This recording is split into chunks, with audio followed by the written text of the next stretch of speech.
bearish on S&P 500 futures this morning, sitting at 14 and 0, seeing that level. Now we're still stuck in this range. I've got the current swing high, swing low on the Fib Snap tool connected here and here inside of that window. That's essentially the window time frame going back to November.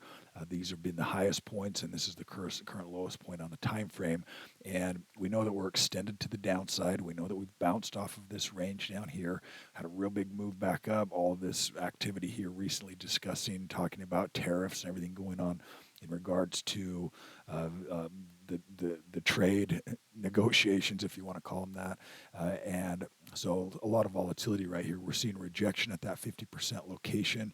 Now starting to pull back, not real aggressive selling, but we are seeing just kind of that fade to the backside. Haven't really seen any really big additional news one way or the other to generate any excitement or panic. But now we're stuck inside of this range, this 382 to 236 location becoming that bearish playground location now, meaning that we're looking for resistance at this area and potential support at this area. And so this could be our range, at least in the shorter term. Again, any big news, we've got earnings coming up again this week, and that could also create some catalyst for either more upside or downside, but certainly a bearish tone, but extended in that bearishness. We're seeing the 1 hour time frame kind of extending a little bit here, and you can see that most recent low back inside of that demand block. If I squeeze this in just a little bit and see where we were at in some of those lows, we're still kind of above that equilibrium point, and seeing that where we could get some additional demand and some support if we could dip back down into that range.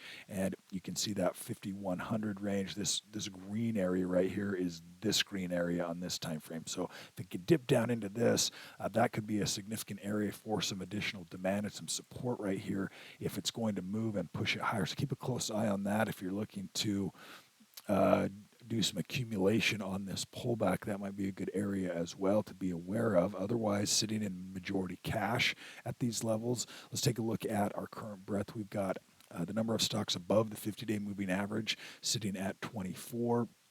That means we've got 75% in downtrends below the 50-day moving average.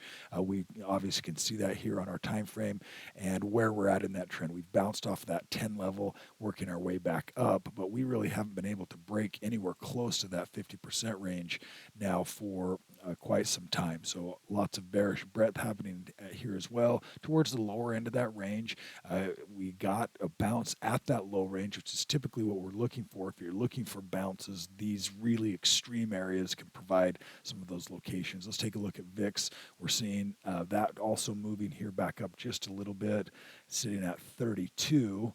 We've got majority bearish still at 10 on the 1 hour time frame, at 13 on the daily time frame, and it's been pausing, kind of pulling back here after that real large spike. But it's at an area where it's kind of finding some support right here as the market is finding some support. This is bearish for stocks to have the VIX finding support at this range, that 32 range, and potentially working on some additional upside here on VIX. So we've got essentially price activity, which is negative and bearish, approaching a potential support area that around that 51.46 range.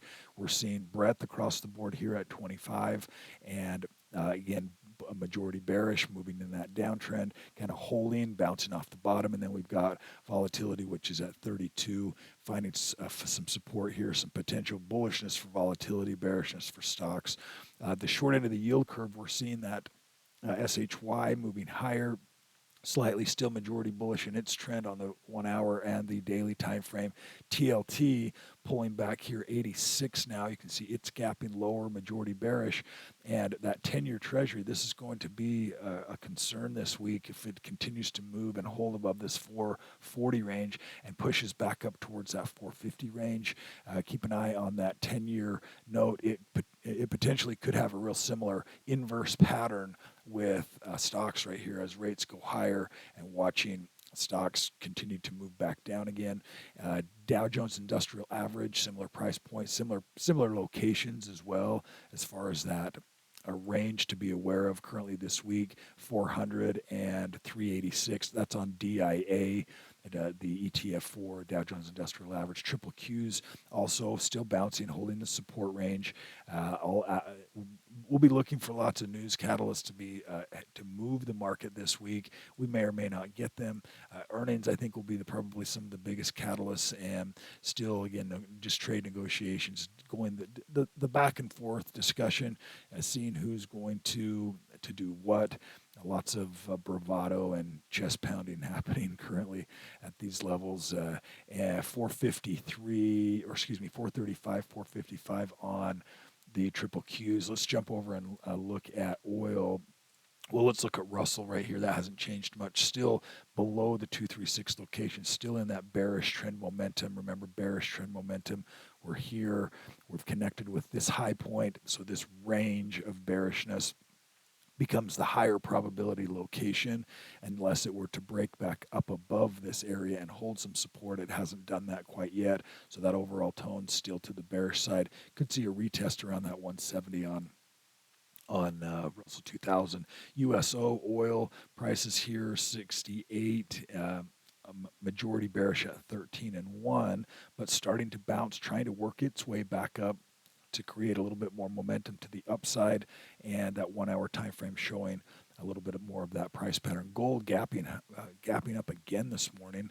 See if we can find that pre-market high up to 313.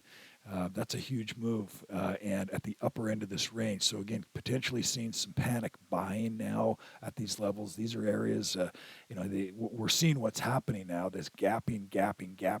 We're well extended to that trend, and be watching for potential opportunities on pullbacks. There's still, that's still the trade. That's still the trend, buying into gold and moving that direction. Ideally, on a pullback, this reward to risk at this extreme level becomes a little bit tougher to manage because we are so extended. We're at the upper end of that range, but it's still moving higher. Any opportunity to be adding into positions or pulling on any kind of a pullback, be watching for that 236 now. It held up decent last time. It dipped a little bit down. I think probably stopped out a lot more traders than were anticipating a little bit deeper retracement, but this range now from here back all the way back to 290. Be aware of that on that bullish gold trade. A couple of stocks to consider. Well, let's look at silver. Silver also moving back to the upside, becoming a little less exciting. Gold, certainly, you can see that's just a systematic trade. There's a lot of volume coming into the gold trade right now. Just a lot of fear of the economy, the dollar weakening, the degrading perspective of the U.S. across the world, and that's going to show up in gold. That's going to show up in bonds here as well. If we have selling in bonds, that means that rates are being pushed higher. We're getting selling in equities as well. A few stocks to consider that are pushing higher. You've got Dollar General in that space as well, which is that discount retailer. Potentially could be a place where people are a little bit more aware of the value of their dollar, trying to spend it in locations where they can get a little bit better pricing out of that. We're seeing that in Dollar General. We've seen that move also here in Dollar Tree. Not quite the same pattern, but a pretty sloppy price activity, but also moving towards the upper end of that range. In the screen, we're seeing a lot of bottoming formations here as well, where we're seeing some bounces off of that. And so again, if you're looking for accumulation into some of these pullbacks, there's still some names that are working and potentially getting some accumulation. This is still in that overall uptrend. If you look at this price pattern here and see where some of those potential support ranges, you can see that connecting to that low, that longer term perspective, bouncing off 618, starting to move a little bit higher. Not in that momentum range, but there are some trades in there. Vast majority of stocks, though, are in downtrends. We're seeing some shifting over into some of these names like Dollar Tree. That'll do it for today's update. Everyone have a fantastic day today.